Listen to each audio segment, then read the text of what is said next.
Muchas gracias por estar aquí a todos vosotros. Creo que esta es nuestra última mesa en esta sala para este congreso, este 7º congreso de CENTAC.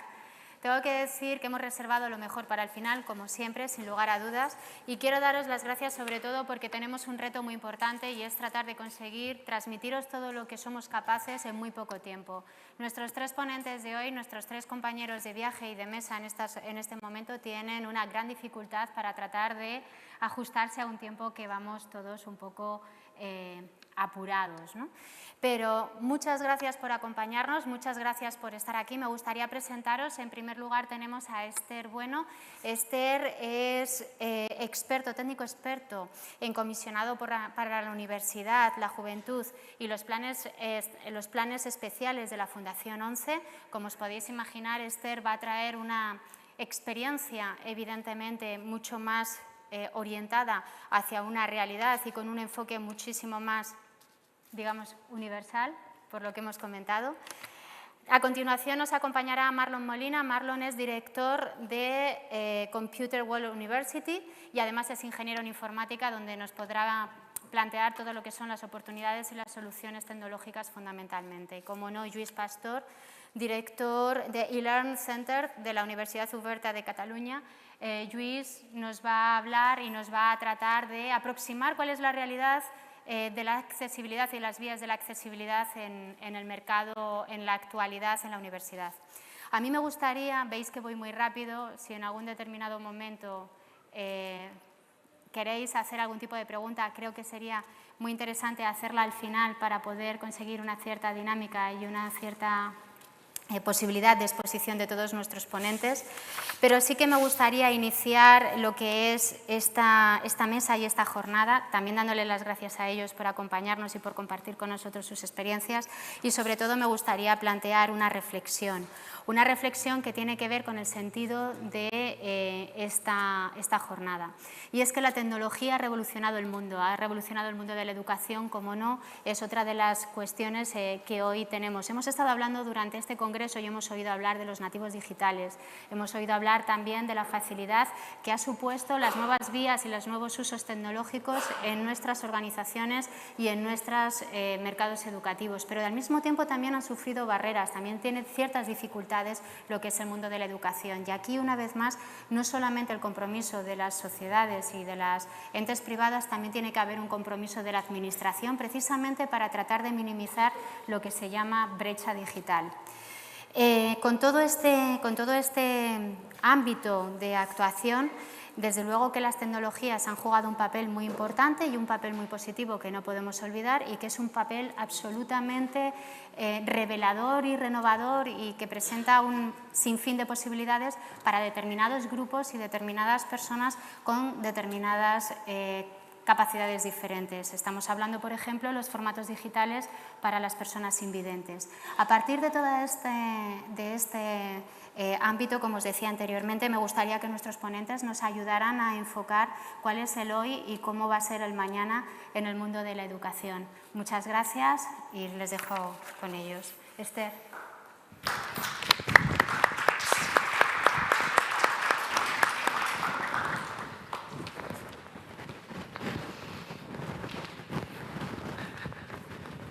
Bueno, buenas tardes a todos y a todas. Buenas tardes ya, porque aunque no hayamos comido, estamos ya en tiempo para ello. Yo voy a intentar ser breve. Podríamos estar hablando probablemente durante un día entero sobre lo que vamos a hablar hoy, pero de verdad voy a intentar ser lo más breve posible. Yo voy a empezar, bueno, os han dicho que yo trabajo en la Fundación 11. Vamos a hacer un pequeño repaso, un contexto de lo que vamos a hablar. Aquí llevamos todo el día hablando de tecnologías, el uso de la tecnología hacia la persona. Yo voy a partir desde los derechos de las personas, porque al final llevo oyendo todo el tiempo hablar de discapacitados. Yo prefiero hablar de personas con discapacidad. Y desde ese punto de vista, poner el foco en la persona y no en la discapacidad. Ahora veremos por qué. creo que es importante, sobre todo en el mundo educativo y en el momento en el que estamos, de cambios, mejoras o no mejoras en nuestro sistema educativo a nivel nacional y también a nivel europeo, es importante partir de los derechos. En Fundación, como sabéis, trabajamos con dos líneas básicas, la accesibilidad universal y la inclusión laboral de las personas con discapacidad para conseguir nuestra propia inclusión social. Para conseguir esto, es fundamental la educación como elemento básico, transversal, que acompaña a la persona a lo largo de toda su trayectoria vital. Si hay una cosa que nos acompaña a cualquier persona con discapacidad, sobre todo si es como en mi caso una discapacidad desde siempre, es tu propia discapacidad y el proceso de aprendizaje en toda tu vida. Por lo tanto, la accesibilidad universal tiene que ir inherentemente unida a ello. Dicho esto, os tengo que recordar, bueno, el hablar de educación inclusiva tendríamos que ver, que lo vamos a ver, qué es que digamos que hablamos de inclusión, pero el derecho a una educación inclusiva en nuestro país está garantizado por el artículo 24 de la Convención para los Derechos de las Personas con Discapacidad de las Naciones Unidas. ¿Por qué voy directamente a la Convención y me salto nuestras leyes orgánicas de educación? No es falta de respeto ni irreverencia, pero cualquier ley europea o cualquier ley, mejor dicho, a nivel orgánico mundial, como en este caso nuestra Convención, garantiza los derechos de todas las personas con discapacidad. España lo ratificó en 2008, por lo tanto, todo lo que yo os voy a contar de manera teórica es de obligada cumplimiento para nuestros gobernantes y también para todas las personas que nos dedicamos de una manera directa o indirecta al proceso educativo. ¿Vale? Si esto no fuera suficiente, como sabéis, ahora mismo la Unión Europea tiene uno de sus objetivos fundamentales es conseguir una mayor empleabilidad de nuestros jóvenes y con ello un mayor nivel educativo de nuestros jóvenes, específicamente también de los jóvenes con discapacidad. Por lo tanto, conseguir la inclusión educativa de los niños, niñas, jóvenes y personas con discapacidad es una de las mayores prioridades de la Estrategia 2020, que a lo mejor os suena por otras cosas también, sostenibilidad medioambiental, programas económicos y tal. Hay una parte específica que apoya la inclusión educativa, el acceso en este caso como objetivo final a la universidad de personas con discapacidad, está en la Estrategia 2020, así como en la Estrategia 2020 para personas con discapacidad de la propia Comisión Europea. Dicho todo esto, no os quiero soltar un gran discurso, pero muchas veces en el ámbito educativo tendemos o se tiende a pensar en la accesibilidad universal como un elemento a mayores del buenismo del propio profesorado. No es así, ¿vale? El acceso a una educación en igualdad de oportunidades para todas las personas que acceden al sistema educativo formal, pero también informal, pero me voy a centrar en el formal, es poder acceder en igualdad de oportunidades. Y para ello las tecnologías son nuestro gran amigo. No tiene que ser un hecho central, vamos a ver que lo central tiene que ser las personas, pero la tecnología evidentemente nos soluciona muchísimo el proceso si sabemos cómo utilizarlo. ¿Puedes pasarlo, por favor? Vale, bueno, el derecho en la práctica. Voy a pasar rapidito a esto. Hemos dicho que tenemos que tener acceso a una educación inclusiva. Esto implica la igualdad, el acceso en condiciones de igualdad a todo el proceso educativo y a la participación en la comunidad educativa. ¿Vale? No voy a hablar únicamente, que es lo que se suele hacer, de cómo acceder a los materiales para poder acceder a los conocimientos. Para poder acceder a todo el hecho educativo, tú tienes que ser un miembro de pleno derecho de la comunidad educativa. Esto implica acceder a los conocimientos, participar en las aulas y en los entornos que están alrededor de las aulas, espacios de ocio, cultura de nuestros niños, de nuestros jóvenes y de nuestros adultos que se están educando. Para ello es absolutamente necesario y está acogido en la ley que se puedan hacer ajustes razonables para poder acceder al hecho educativo. Pero muchas veces, si nosotros, que lo vamos a ver después, programamos y planteamos nuestras clases, nuestro procedimiento de enseñanza-aprendizaje de un modo inclusivo, esos ajustes razonables van a estar incluidos en el diseño en sí. Por lo tanto, y esto os lo digo desde la experiencia del día a día, es importante, ¿me lo puedes pasar, por favor? Sensibilizar al entorno educativo para que vean que la accesibilidad universal no solamente ayuda a los estudiantes con discapacidad, sino que va a ayudar a todos los estudiantes. ¿Por qué digo esto? Porque cuando tú le dices a un profesor tienes que adaptar este material o este contenido para tu alumno, siendo conscientes como somos del volumen de trabajo que tienen ahora mismo cualquier docente, sea en primaria, en secundaria, sea en la universidad, si tú les dices que hagan un trabajo aparte, lo van a hacer, pero van a tener una actitud negativa de partida que yo como docente en el pasado entiendo. ¿Vale? Si tú sabes explicar y sobre todo como docente sabes entender que eso que tú estás haciendo no solamente favorece a tu estudiante con discapacidad, sino que favorece a toda la clase y a ti mismo como docente, entonces el trabajo va a ser mucho más sencillo para todas las partes. ¿Vale?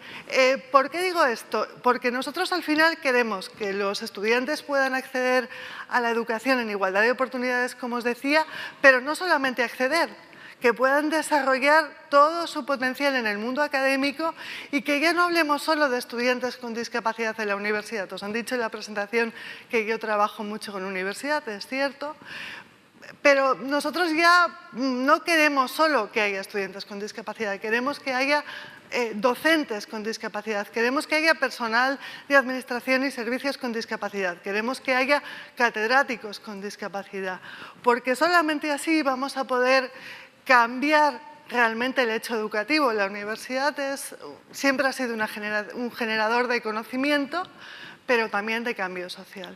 ¿Vale? Entonces, sería absurdo y muy sencillo y demasiado poco ambicioso y realista quedarnos solamente en los estudiantes con discapacidad. Tenemos que pensar en todo el abanico de personas con discapacidad.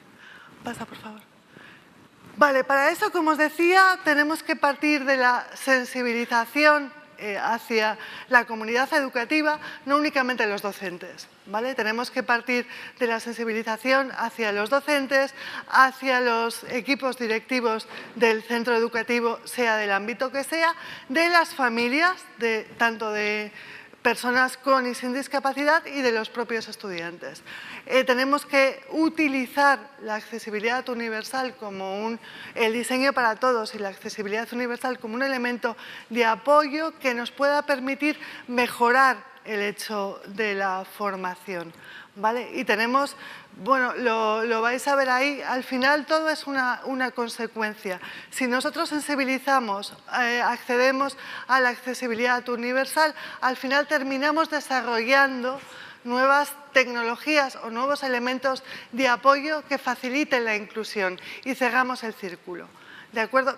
No vale de nada, y os lo digo a los que generáis tecnologías, no vale de nada generar nuevos metodologías de apoyo o servicios de apoyo si no partimos de una sensibilización previa.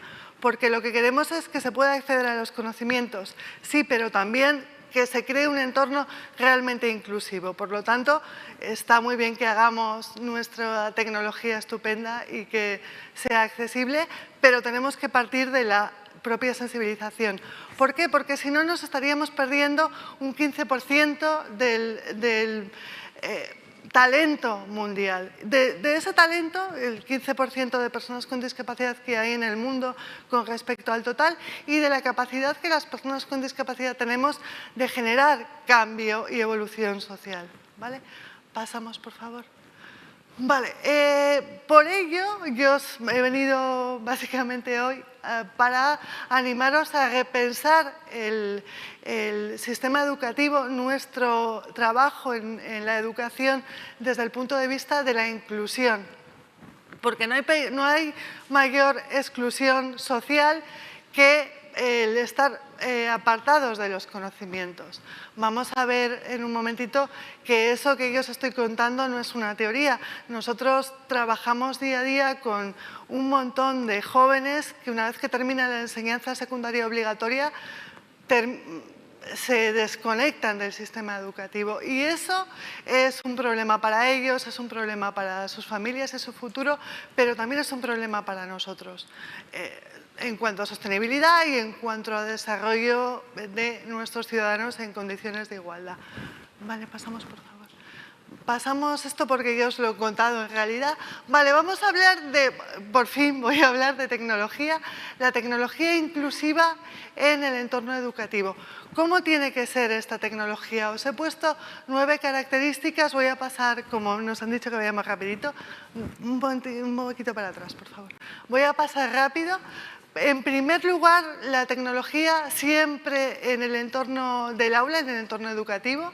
Digo aula, pero pensar que cuando digo aula me estoy refiriendo a todo el entorno educativo. Tiene que ser ética. ¿Qué quiero decir con esto? Que tiene que ser, fundamentalmente, tiene que pensar en el bienestar del individuo, de la persona, sea niño, sea adulto, me da igual.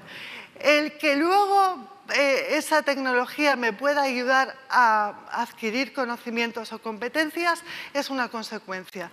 Pero yo esa tecnología primero la tengo que utilizar para eliminar las barreras que esa persona se encuentra conmigo trabajando en el aula. ¿Vale? Vuelvo a lo de repensar la discapacidad pensando en que lo más importante es la persona. Según la interpretación social de la discapacidad, os voy a decir una cosa que a lo mejor a algunos os sorprende, no está en el individuo, como se ha dicho habitualmente.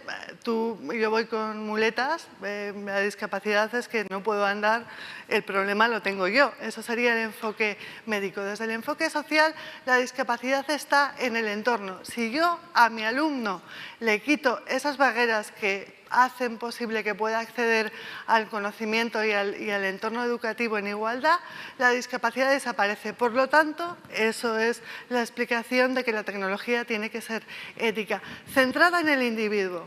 ¿Vale? Eso quiere decir que no todas las personas con discapacidad visual son iguales, no todas las personas con discapacidad física son iguales, por lo tanto yo tengo que adaptar esa tecnología que tengo en el aula a las características de mi propio estudiante. Esto lo podéis hacer efectivo tanto a personas con como sin discapacidad. Si os vais al elemento básico de lo que es la educación, la paideia, que es adaptar mi propia manera de enseñar a las características del individuo, ahí lo tenemos. Con la tecnología inclusiva simplemente vamos a llevar eso a la práctica, en este caso con las personas con discapacidad. También tiene que ser usable en el tiempo, quiero decir, tiene que poder ser usado por esa persona con discapacidad no solamente en un momento determinado para que sea sostenible, sino en el tiempo. Una cosa muy importante, la tecnología en el aula tiene que facilitar la participación de todos los estudiantes. Eso es fundamental, porque no me vale de nada que yo aprenda mucho de, por ejemplo, literatura, si yo no aprendo a cómo relacionarme con mis iguales. ¿Vale? Nosotros siempre decimos que los estudiantes con discapacidad muchas veces tienen un problema, una situación que no nos gusta y que es un problema, que es que con suerte puedes tener muchos apoyos en el aula, digo con suerte porque no siempre es así, para poder acceder a todo lo que tú necesitas en el aula, pero luego no pueden participar en igualdad en las actividades en el recreo, por ejemplo. Si yo utilizo las nuevas tecnologías para crear un ambiente de convivencia y participación en el aula, eso luego lo voy a poder hacer extensivo a otros espacios del centro, ¿vale? Por eso es tan importante. Otra cosa que también es importante es que sea interoperable, que yo tengo una tecnología estupenda, pero que cuando me llega una tecnología nueva, que pueda estar vinculada a mis alumnos con discapacidad o no, esta tecnología pueda conectarse y pueda trabajarse de manera simultánea para ayudar al elemento más importante, que es el aprendizaje.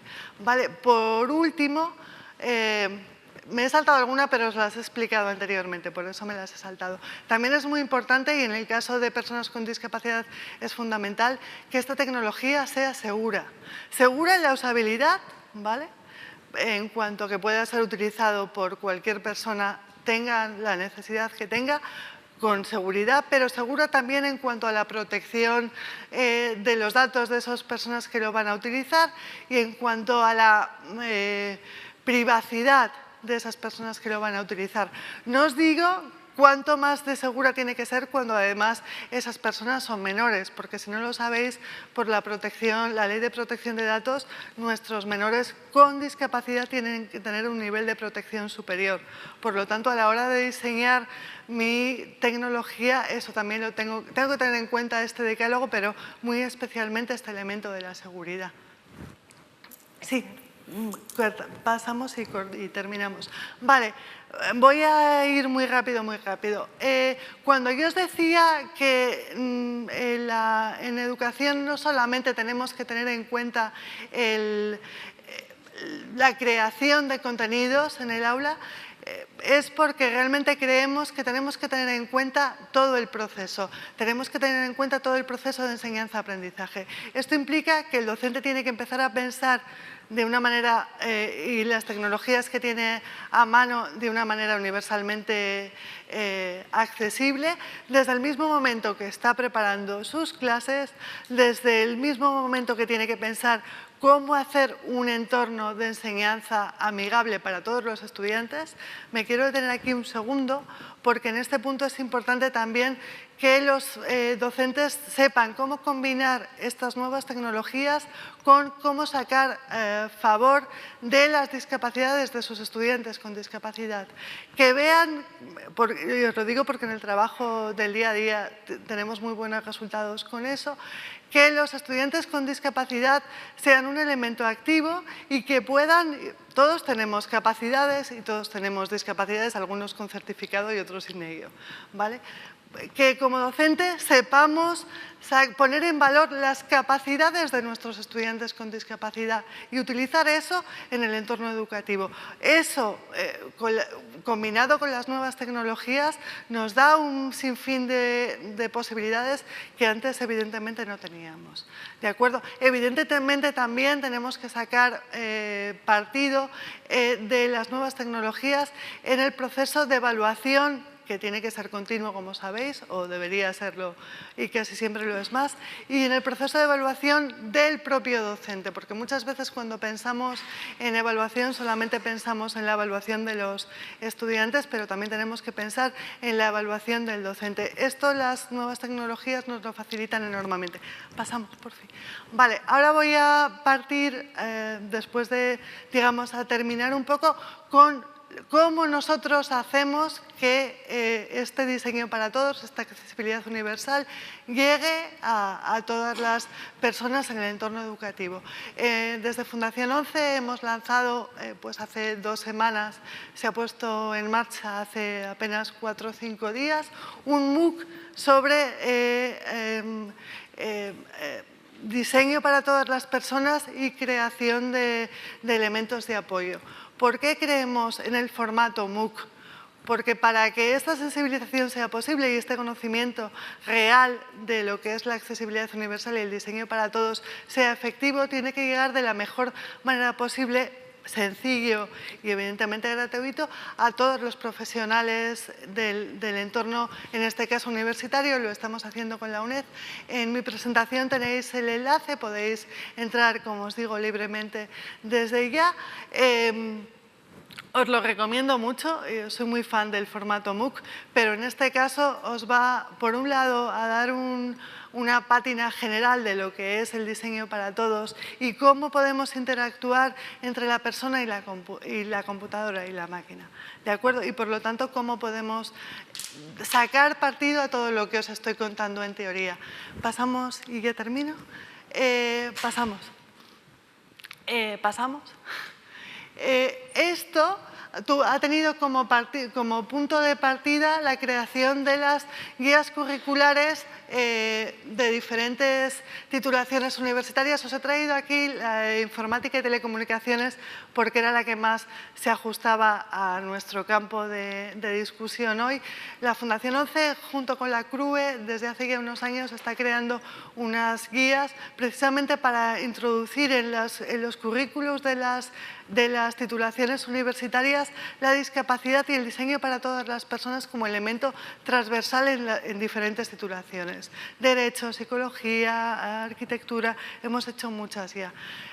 Esto es fundamental para que el cambio real exista. Si yo meto el diseño para todos como elemento transversal en mi formación, estoy creando a futuros profesionales en el ámbito que sea. Como os digo, lo hemos hecho en muchas titulaciones, que van a tener en cuenta el diseño para todos en el desempeño de su labor profesional. No vamos a tener que poner parches, porque ellos lo van a pensar ya desde su formación más temprana. Vale, entonces, por eso y de ahí la importancia, podéis consultar las diferentes guías en el Departamento de Publicaciones de la Fundación ONCE. Y ya termino. Bueno, aquí os traía una última guía que a nosotros nos encanta.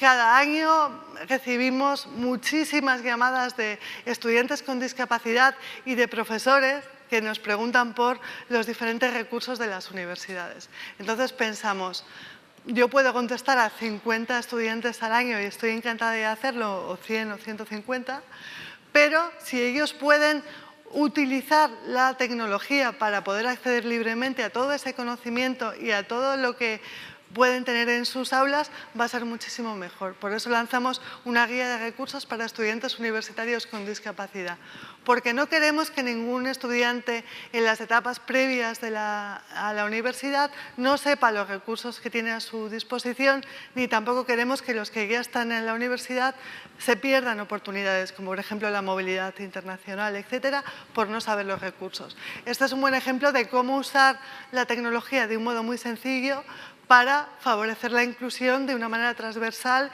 y tocando diferentes áreas al mismo tiempo. Evidentemente, todas las webs que os he dicho son, no podría ser de otra manera, viniendo de donde venimos, completamente accesibles para todas las personas. ¿Vale? Con esto ya termino. Gracias.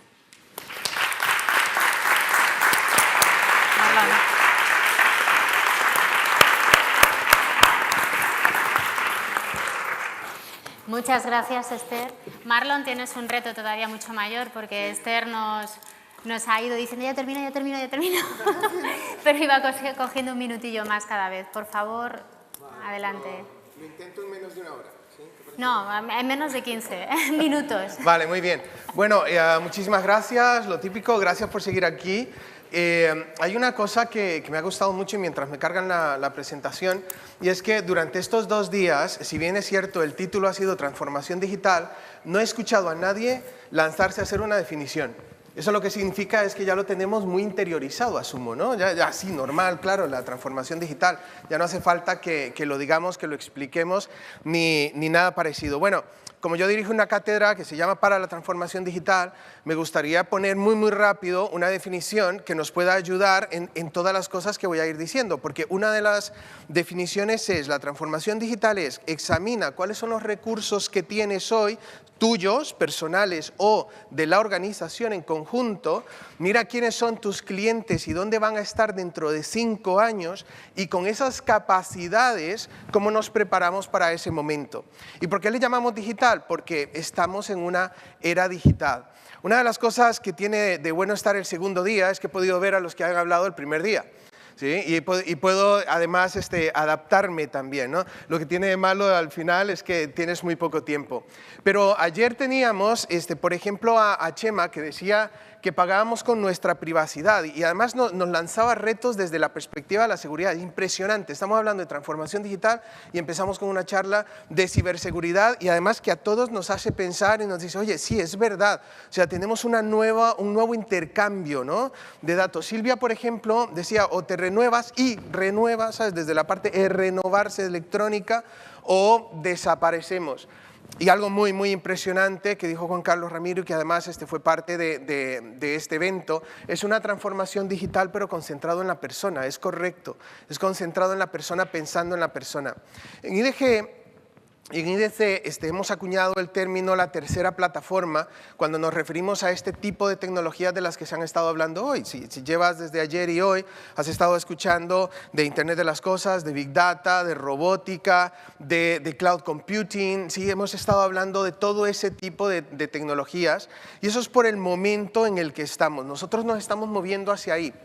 ¿Por qué pongo esta diapositiva? Y quiero de verdad dejar el mensaje, ¿sí?, que lo podamos entender. Estamos en la tercera plataforma y lo relevante de ahí es que es un cambio cultural y es un cambio social. Pasamos a una etapa nueva, punto. No es una cuestión de adaptarnos. A mi padre, por ejemplo, le tocó adaptarse. Le tocó adaptarse a cosas nuevas. Yo cambio a una generación completa y radicalmente diferente. Cuando han hablado de los millennials, le están hablando a los mayores, ¿sí? Nos están diciendo, adáptate ahora al millennial. Hace unos años, cuando yo entré a trabajar, éramos nosotros adaptándonos a cómo trabajaban los mayores, los jefazos, ¿sabes? Entender toda esa parte de la experiencia, pero es que el ritmo es otro. La primera plataforma fue básicamente el mainframe, la segunda el PC, pero la parte más interesante es que se va representando muy similar con la industria 1.0, la 2, etcétera, donde en el mainframe era todo centralizado, en el PC hemos tenido un poquito más de libertad, pero luego en la tercera plataforma estamos totalmente sin cables, totalmente, ¿sí?, a nuestro gusto, con una movilidad fantástica. ¿Sí? Creo que todos hemos estado aquí utilizando nuestros dispositivos y seguimos como si estuviéramos en la oficina, ¿cierto? ¿Sí? Qué mal, pero es así. ¿Sí? Hemos evolucionado a ese punto. ¿Y qué pasa? Hemos pasado de una primera plataforma donde nos decían cómo teníamos que actuar, y no solo estoy hablando de tecnología, el gobierno nos lo decía. El gobierno nos decía cómo teníamos que actuar. El gobierno era el que tenía la mayoría de las empresas de electricidad, de telecomunicaciones, etc. A una segunda en el que hemos podido elegir marcas. Y a una tercera donde nosotros somos el centro.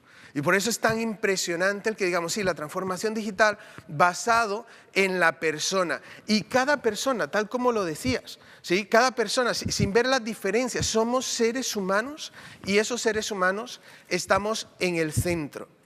Entonces, muy rápido, en ese viaje, esa tercera plataforma y de las cosas que hemos estado viendo durante estos 2 maravillosos días, hemos podido ver revoluciones en distintos sectores. Solo he puesto 3. Uno, en el transporte, coches que van solos, ¿sí? Parece de futuro, no lo es real, ya funciona, ya se habla de ello y de hecho empezamos a hablar cotidianamente de ello. Y esa parte me encanta. En la robótica, cosas impresionantes. Ahora asistí a la charla de robótica y Ruth Benito, que ha venido a acompañarnos, nos hablaba de las relaciones, la ética entre el ser humano y la robótica. Y de hecho de todo tipo de relaciones hablabas, ¿no? ¿Sí?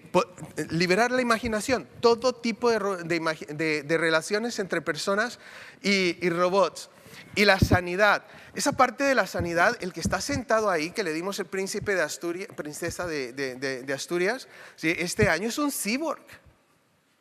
Es un cyborg. Lo que le faltó a Chema ayer, ¿sí?, de hablar es que también es hackeable porque lleva tecnología, ¿sí?, y está en la calle. Imaginaros muy rápido que alguien a quien hubiesen congelado hace 100 años, ¿sí?, resucitara en este momento y le hacemos este viaje. Le enseñamos esos coches, ¿sí?, gestionados solos, estos autobuses que ya hay en Holanda que te recogen en el aeropuerto y te llevan a los pueblos cercanos, autónomos, por ejemplo, ¿sí? Y le enseñas cómo se queda, tratar de imaginarlo, ¿sabes? Tu abuelo, tu bisabuelo, si viniera ahora y le enseñas eso, si le enseñas ese dron ambulancia que nos enseñaron ayer, ¿sabes? Que llega ahí con el desfibrilador, con los distintos elementos para rescatar a una persona en menos de un minuto, ¿sí? ¿Cómo se sentiría esa persona?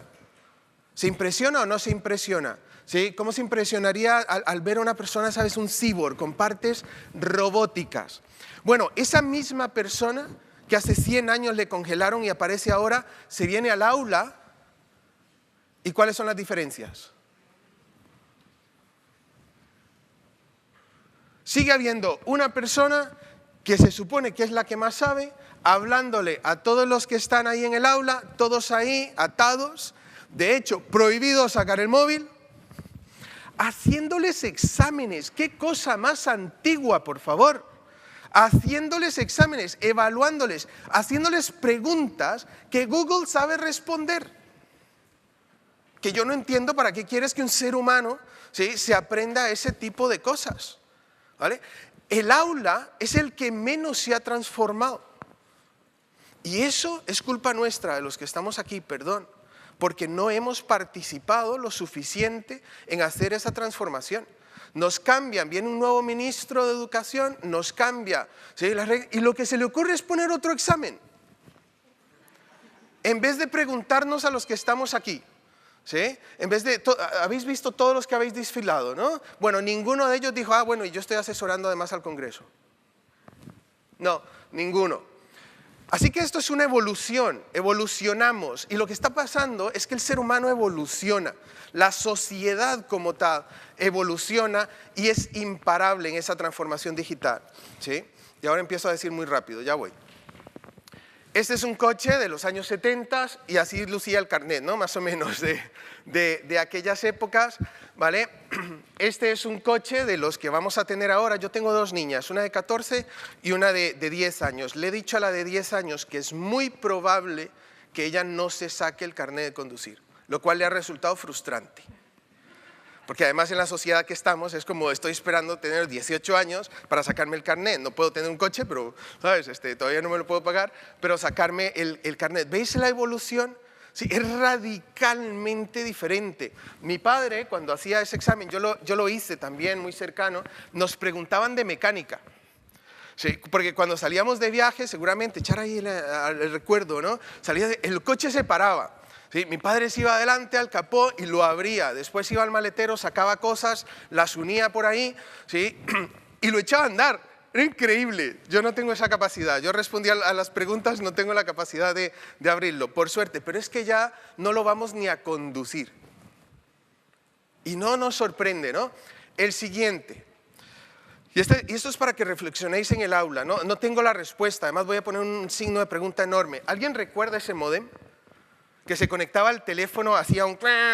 Perdón, no sé cómo vas a traducir eso, pero hacía un ruido, ¿sí? Ahí, conectándose al teléfono, ¿sí? Enviabas un mensaje que era nada, puro texto, y era eterno, eterno, ¿sí? Y hoy se ofrecen 300 megas en casa.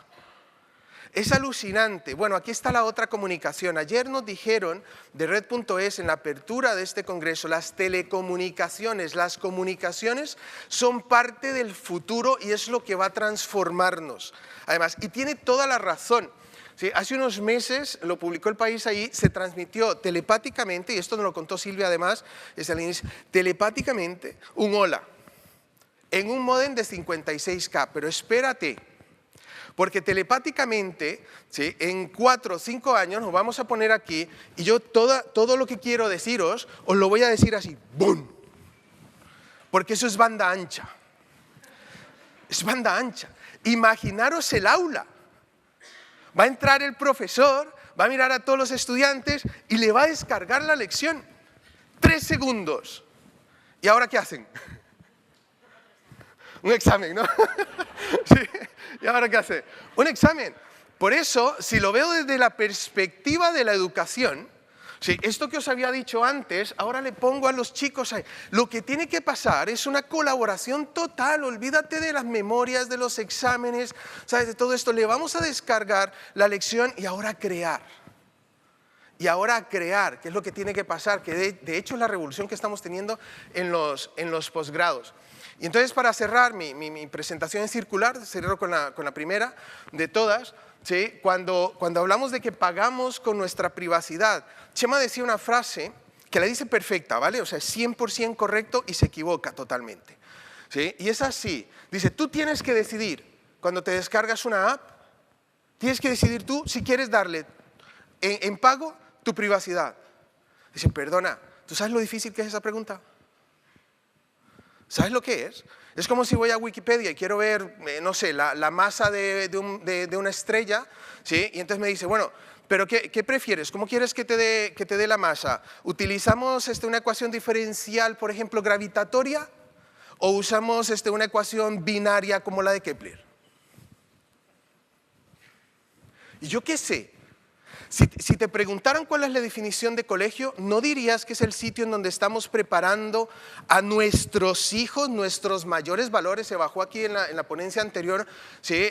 Un ponente que tenía que recoger a su hijo dijo, voy a por la persona más importante de mi vida, 100% correcto, yo se lo doy al colegio. Y no se supone que los estamos preparando para lo que hay afuera. Los estamos preparando para leer esos términos y condiciones. Que da igual si los leen o no, no se entiende. ¿Sabes qué hago yo? No lo leo. ¿Para qué? Si un día estoy ante un juez, le digo, no lo leí. Yo creo que es mejor que decirle, sí, lo leí. Lo que pasa es que no entendí lo que me estaban diciendo. ¿Sí? O nos renovamos y esa renovación parte de la persona, nada de estar culpando a empresas ni a gobiernos, parte de nosotros. Parte de nosotros. ¿Sí? Y como parte de nosotros, parte de las personas. De lo que va y esta nueva era es de la integración de las personas, de entender a las personas. Y con esto digo, sigue aprendiendo. Muchas gracias, Marlon. Fenomenal.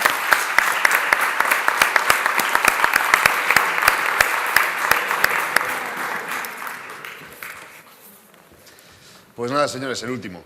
De hecho, como apuntaba Esther, la paideia, yo soy profesor de universidad, es ver cómo transferimos nuestro conocimiento de la mejor manera posible a la gente que nos escucha. Con lo cual, dejo la presentación ahí, básicamente para que se vea la notoriedad de marca de mi universidad, de la que vengo, y vamos a charlar un rato estos últimos 5 o 10 minutos, me lo va a agradecer también la moderadora. De hecho, yo vengo de la Universitat Oberta de Cataluña, os debe sonar, la Universitat Oberta de Cataluña fue la primera universidad online del mundo. Pocas veces los españoles podemos marcarnos una chapa en el pecho, en este caso podemos decirlo, cuando el señor Al Gore estaba inventando, según él, Internet en Estados Unidos de Norteamérica, nuestro primer rector, Gabriel Ferraté, estaba poniendo en marcha una universidad que era 100% por Internet. Cosa que seguramente ninguno de nosotros, yo desde luego no, hubiera podido imaginar en el año 1994. Vengo de la Universitat Oberta de Cataluña y a mí me gusta decir que a diferencia de... Yo soy profesor de ahí, soy director del e-Learning Center, del Centro de Innovación e Investigación en e-Learning, pero también soy profesor de otras muchas universidades porque me divierte, porque forma parte de mi ADN. Y yo suelo decir que venir de la Universitat Oberta de Cataluña es venir de la Universidad del Ahora. Del Ahora transmutando la cuestión temporal a la cuestión geográfica. No es la Universidad de Barcelona, no es la Universidad de Zaragoza, no es la Universidad de Madrid, que es la antigua manera, 10 siglos nos amparan, que hemos visto la universidad como el colmado del barrio. Esto ha acabado. Acabado.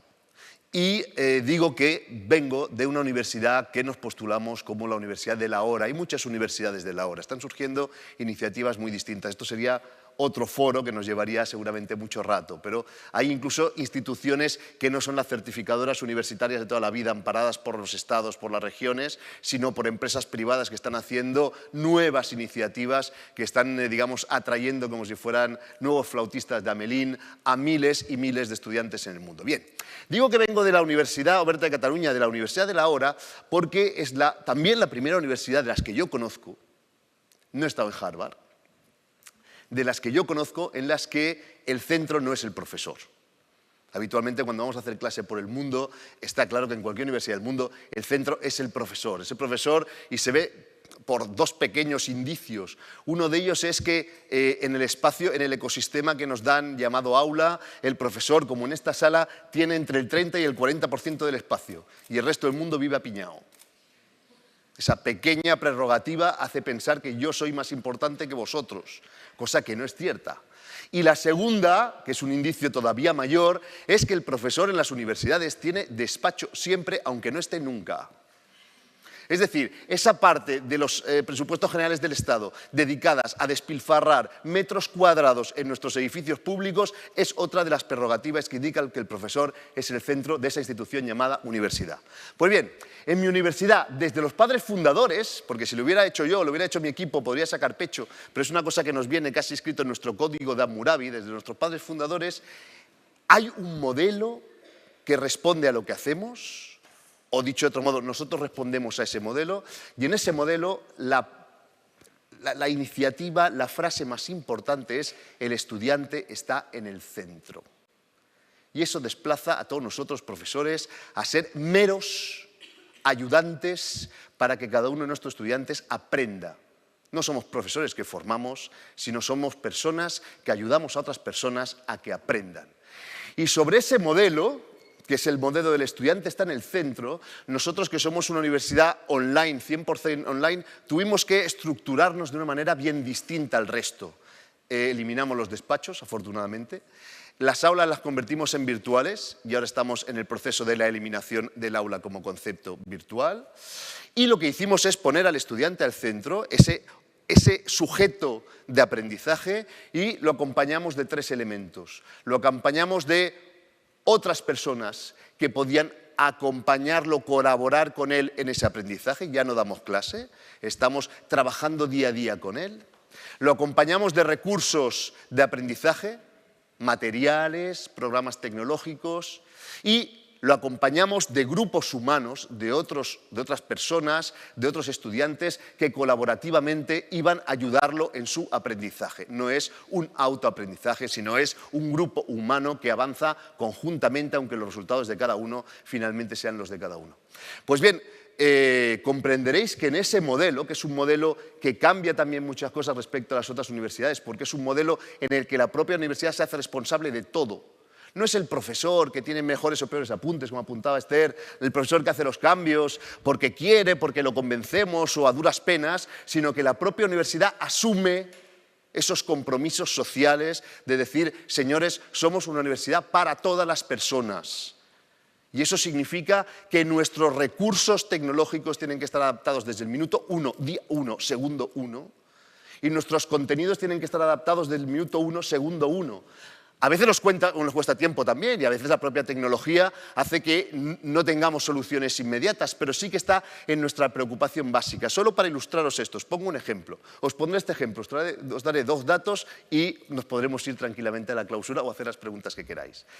El ejemplo es, nosotros somos una universidad con 60.000 estudiantes ahora mismo en todo el mundo.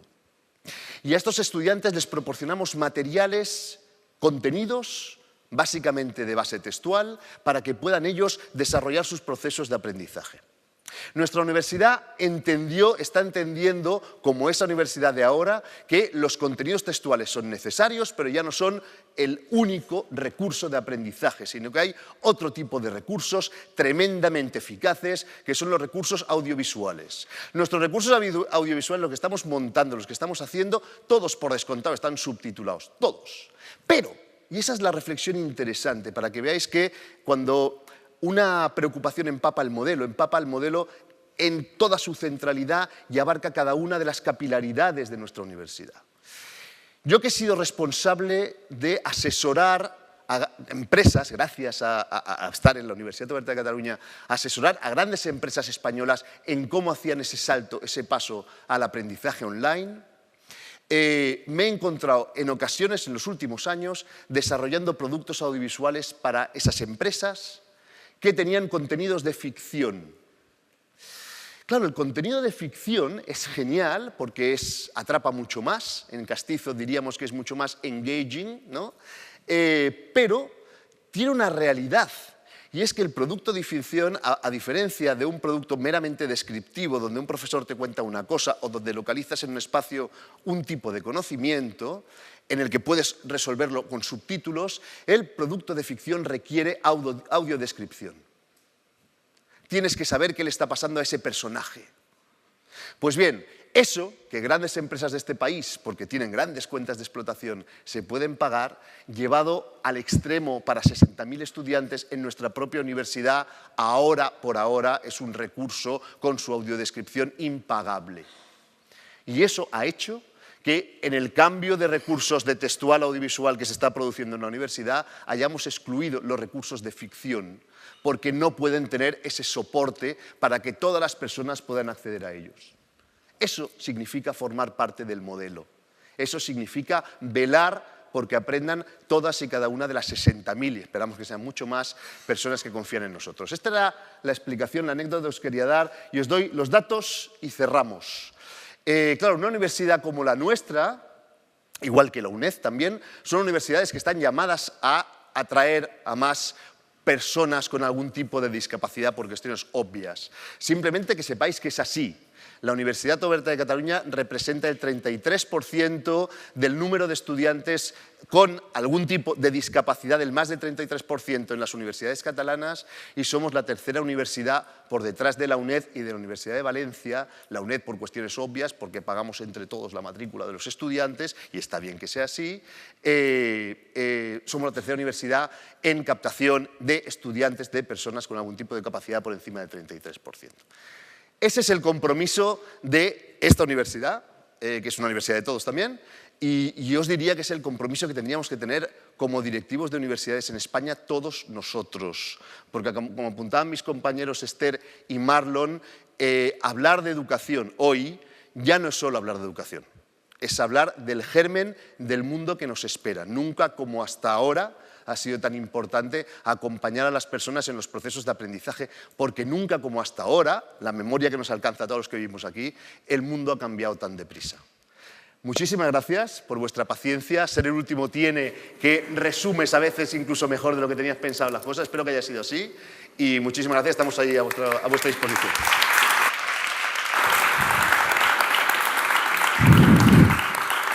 Muchas gracias a todos. A mí me gustaría concluir simplemente con varios conceptos que hemos hablado aquí y os doy paso si queréis hacer algún tipo de pregunta a nuestros ponentes. Me gustaría simplemente recordaros una cosa que ha sido el hilo conductor de la presentación de nuestros tres ponentes en una exposición magistral. Estábamos hablando de la Universidad de la Hora, donde el estudiante, donde la persona es el centro del método y del modelo, y desde donde la tecnología es una herramienta que nos facilita la comunicación y el conocimiento fundamentalmente. Dicho esto, os doy paso si queréis hacer algún tipo de pregunta para poder dar por finalizada nuestra mesa. Cuenta.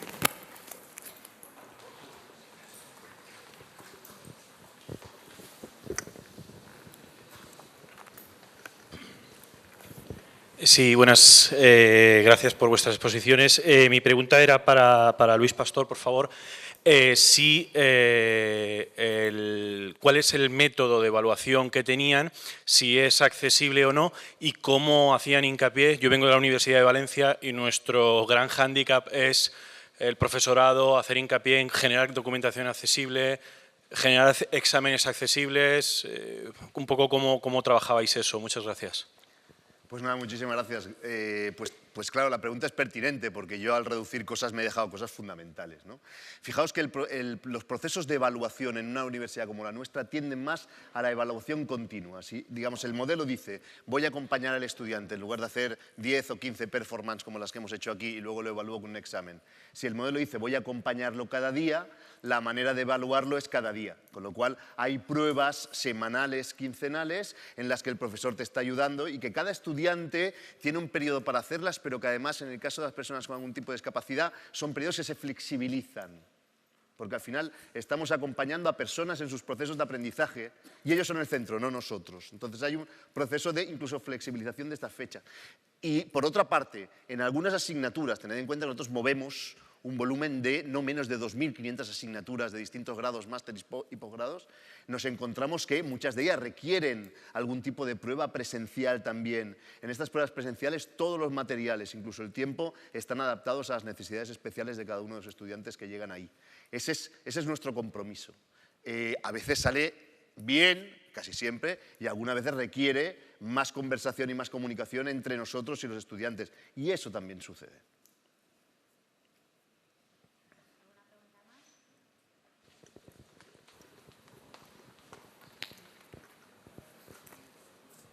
Yo tengo una pregunta para Esther y, bueno, primero que estoy de acuerdo con ella, que creo que es muy importante aumentar el número de alumnos con discapacidad en la universidad, pero me parece más importante también hacer ahora mismo hincapié en que el número de profesorado con discapacidad también aumente, porque eso significa que esos estudiantes que han ido a la universidad y tienen discapacidad luego han seguido en su formación y se ha desarrollado positivamente, ¿no?, todo este ciclo. Habías comentado que había una guía para estudiantes con discapacidad y quisiera saber si también hay una guía para profesores con discapacidad. Vale, voy por partes. Estoy completamente de acuerdo contigo. Como os decía, nosotros trabajamos con los estudiantes, pero el paso siguiente necesario y lo que queremos es que haya más docentes con discapacidad en las universidades, pero también en los entornos educativos anteriores. Es necesario que haya más profesores con discapacidad en primaria, en secundaria, es fundamental. Pues porque es una salida directa de empleabilidad para muchos de nuestros titulados universitarios y, ¿por qué no? Si tienes una vocación docente no vas a poder hacerlo.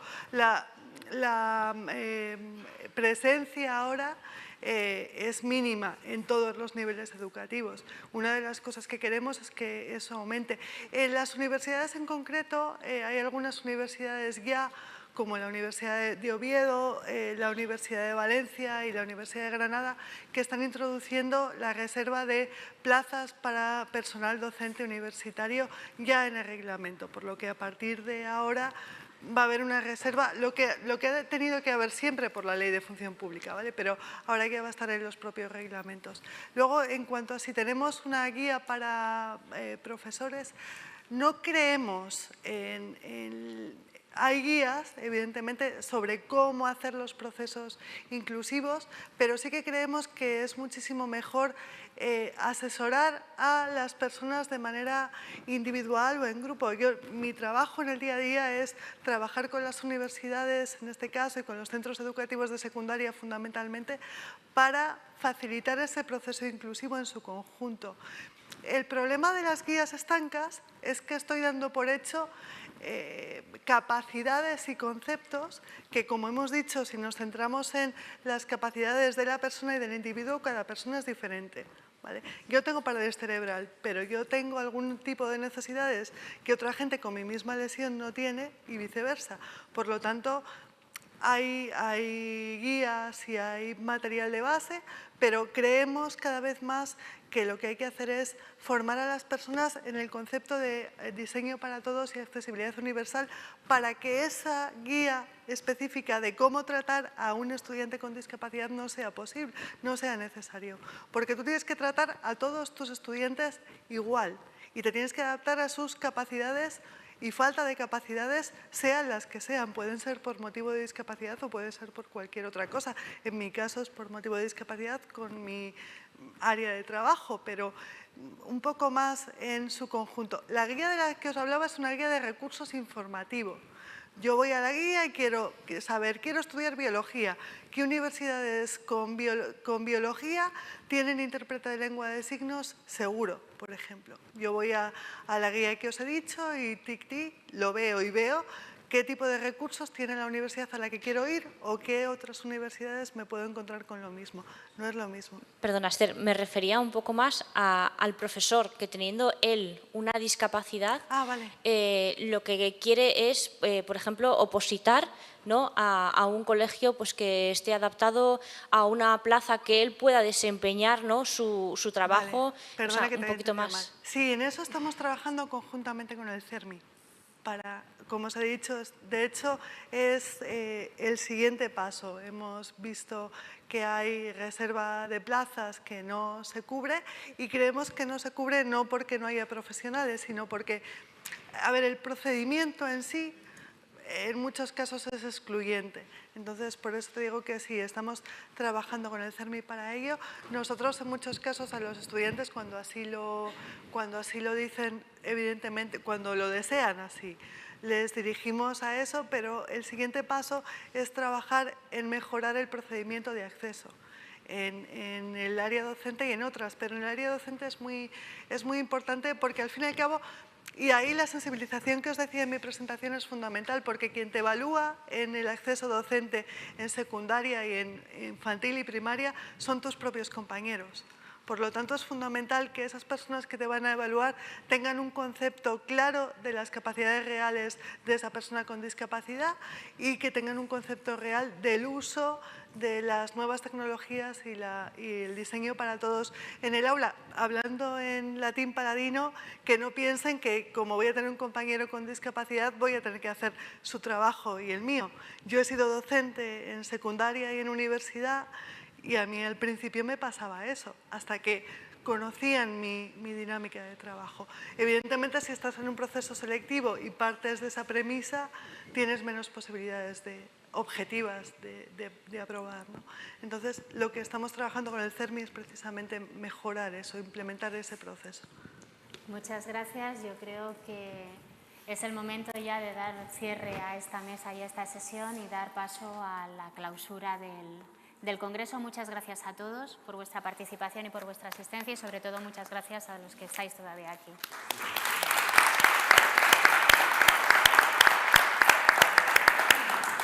Luis.